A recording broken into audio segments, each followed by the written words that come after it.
jogos daqui até a parada da Copa do Mundo. E eu tenho certeza que o Remo deve ir ao mercado justamente, né, nessa janela aí do meio do ano, quando vai ter uma pausa e tudo mais. Então eu acho que o mais importante daqui até lá vai ser a pontuação, né, do time. Que enfim, eu posso trazer inclusive, né, um vídeo aqui no canal falando somente sobre isso, sobre a permanência ou não do técnico Léo Condé. Enfim, só antes de começarmos, aproveite aqui para deixar seu like, também se inscrever no nosso canal. Eu me chamo Gustavo, esse é o canal Black Art Food. Bora chegar a essa próxima meta aqui no YouTube, que é de 73 mil inscritos. Eu tô aqui num cenário diferente hoje, né? Tô gravando aqui de Curitiba, vim passar uns dias aqui na cidade, e depois eu também vou fazer algumas viagens, então até desculpa se ficar muitos vídeos aqui de alguns cortes e tudo mais, mas enfim, é para manter pelo menos aqui a frequência para vocês no ambiente diferente, beleza?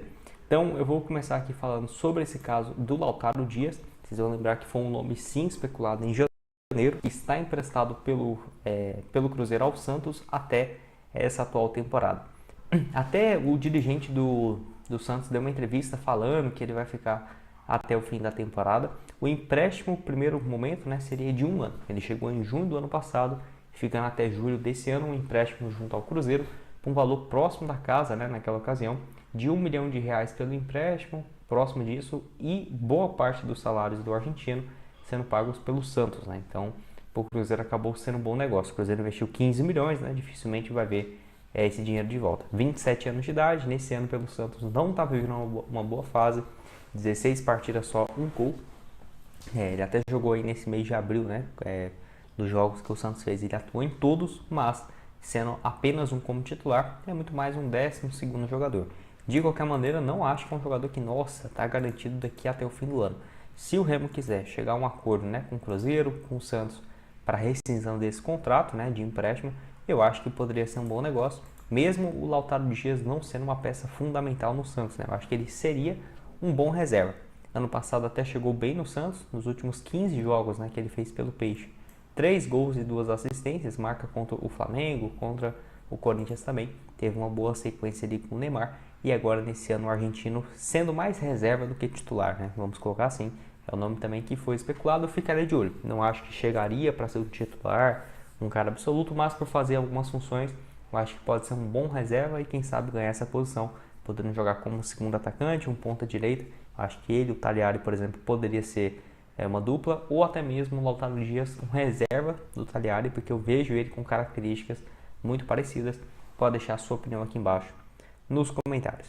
Outro aqui é o Bruno Rodrigues. Eu não utilizo ele como opção, mas muito mais para explicar depois, né, do Felipe Anderson e também de um outro atleta que está no Internacional. Por quê? O Bruno Rodrigues, assim como o próprio Paulinho, né, hoje que está no Palmeiras, sofreu demais com lesões, né, no Palmeiras, para você ver. 2024, 2 jogos, 2025, 11 partidas, e agora em 2026 já jogou mais pelo Cruzeiro nesse empréstimo do que nos últimos anos do Palmeiras inteiro, né? Então ele não estava conseguindo se adaptar, teve problemas físicos, né, que foi o que mais complicou, mas nesse ano pelo Cruzeiro já vive uma boa fase, inclusive deu uma assistência, foi titular contra o Remo e também havia dado outra assistência no jogo contra o Goiás na Copa do Brasil e ainda marcado outro gol no mata-mata do Campeonato Mineiro, né? Então foi um jogador que está crescendo de produção, mesmo tendo ficado um bom tempo parado lá na equipe do Palmeiras. Então não acho que, por exemplo, o Felipe Anderson seja um nome ruim porque não está conseguindo se adaptar. Eu vou deixar essa matéria aqui do portal Espião Verde, portal que cobre notícias aqui do Palmeiras, que ele fala um pouco mais sobre essa possibilidade, né, do clube. Deixa eu tomar uma água aqui.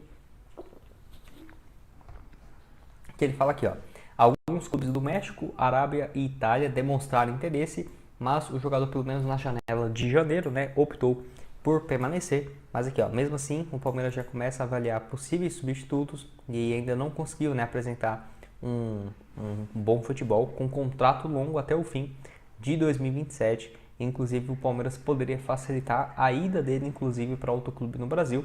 E aqui, ó, um dos interessados no cenário nacional seria o clube do Remo, né? Eu achei interessante isso porque eu tinha pesquisado algumas outras matérias, somente em sites bem especializados mesmo no Palmeiras, havia colocado, né, o Remo como um dos interessados. Eu particularmente pesquisei aqui, não vi nenhum outro portal falando sobre isso. Essa notícia foi na semana passada, no dia 21 de abril, né, numa segunda-feira. Então, De lá para cá não tivemos nenhuma especulação nesse sentido, então obviamente não dá para cravar, nossa, o Remo iria atrás do Felipe Anderson, mas tem aí essa especulação. Jogador que, igual eu falei no início do vídeo, desde quando chegou no Palmeiras tinha uma grande expectativa, e não é à toa, porque os últimos 3 anos dele na Lazio foi bem. Inclusive, quando ele foi para o Palmeiras, tinha proposta para continuar no clube italiano, tinha especulação da Juventus, né, da Itália também, mas ele acabou indo, né, para o Palmeiras, por pensar que ele seria, vamos colocar assim, um jogador que ajudar o time na conquista de títulos e tudo mais, e claramente não foi o que aconteceu, né, claro. Foi uma peça aí que marcou alguns gols, ano passado mesmo 4 gols, 3 assistências, nesse ano marcou um gol no meio de semana contra a Jacuipense na Copa do Brasil, mas muito pouco. Não acho que isso mudaria a forma do Palmeiras pensar a seu respeito, né? Tá aqui 2026, pode jogar pelo lado esquerdo, pelo lado direito. 10 partidas no Brasileirão, então esse daqui é um ponto. Os jogadores podem chegar no máximo a 11 jogos, né? Se ele fizer 12, ele já não pode defender outra equipe, então tem que ficar de olho aí nessa questão também, se ele bater 12 partidas. Ano passado, 31 jogos, até que fez muito como titular no Brasileirão, 24, né, como titular, mas só marcou 4 gols e 2 assistências, muito mais como um ponta esquerda e certamente com um salário bem alto. Não acho que seja viável do ponto de vista financeiro você trazer, por exemplo, Felipe Anderson, né? Vamos chutar um salário baixo, 1 milhão, 1,5 milhão de reais. Eu acho que o Remo hoje não investiria todo esse valor em um só atleta. E mesmo que consiga isso, é igual eu falei no início do vídeo, né? Com times, por exemplo, da Itália, para ele poder voltar, outros times aqui no Brasil, ou em 2025 mesmo pelo Criciúma. Somando, né? Criciúma e Juventude, um pouco mais então de, só fazer as contas aqui, é isso, vai dar 47 partidas, 7 gols e 11 assistências. É um lateral esquerdo bem ofensivo. Assim como o Tagliari, ele tem contrato só até o fim desse ano, então o Criciúma não dá para exigir demais, porque já está perto do fim do contrato dele lá na Série B, né? Agora com o Criciúma no fim do ano. Obviamente não acho fácil ele sair sem nenhuma compensação financeira.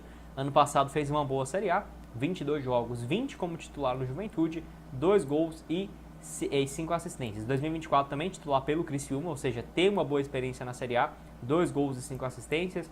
E aí anteriormente tinha sido 2019 pelo Goiás, né, rapidamente, e 2018 pelo Cruzeiro também, 2018 e 2016 pelo Grêmio. Enfim, eu acho que é uma boa opção sim, apesar dos 31 anos, mesmo que tenha que pagar essa compensação financeira, eu acho que ainda assim valeria a pena. Agora, Gustavo, é 2,5 milhões, 3 milhões de reais, eu já ficaria com o pé atrás. Agora, uma pequena compensação, 1 milhão, 1,5 milhão, eu acho que poderia ser um bom negócio, e até para o próprio atleta, né, que apesar de ter uma identificação com o Criciúma, né, jogou muito no futebol do Sul mesmo, porque a família dele é lá do Rio Grande do Sul, acredito eu que para ele, para a carreira, né, seria uma boa também voltar, né, a jogar na Série A.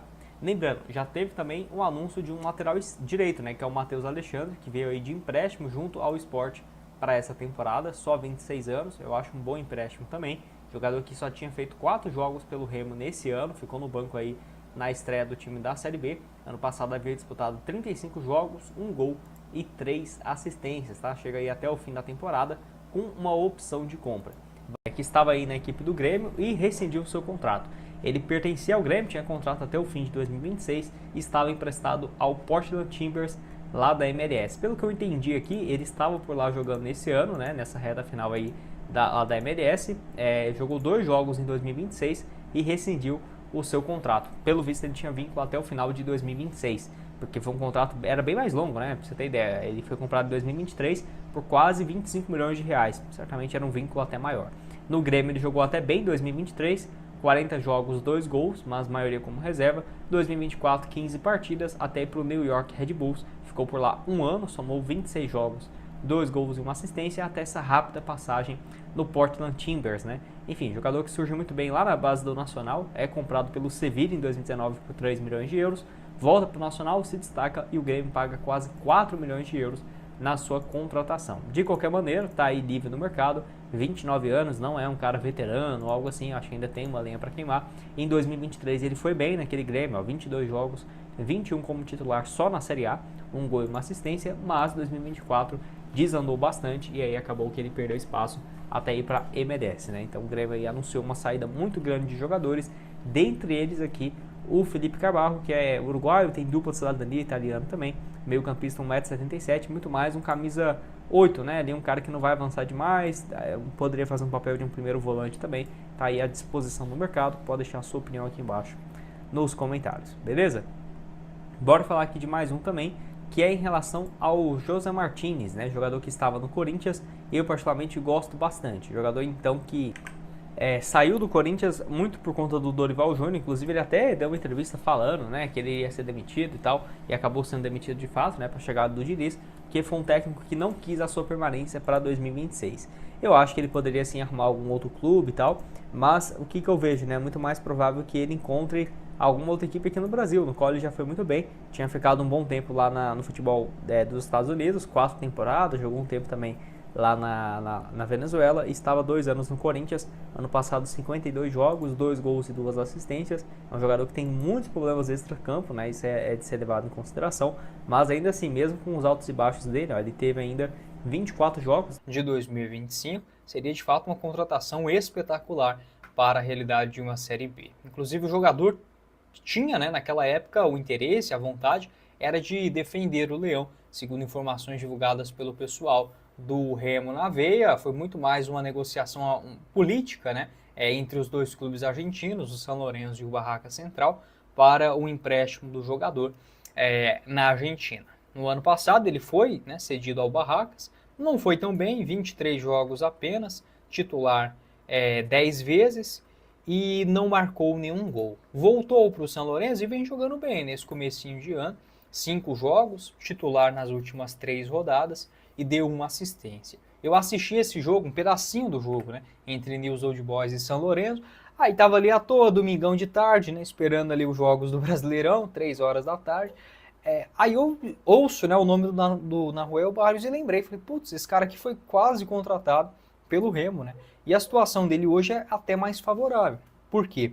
Apesar de vir jogando, né, nessas últimas 3 partidas, o contrato do jogador vai somente até o final de 2026. Ou seja, a partir do dia 1º de julho, o atleta já pode assinar um pré-contrato para se mudar gratuitamente para qualquer outro clube no futebol brasileiro ou qualquer outro time espalhado pelo mundo.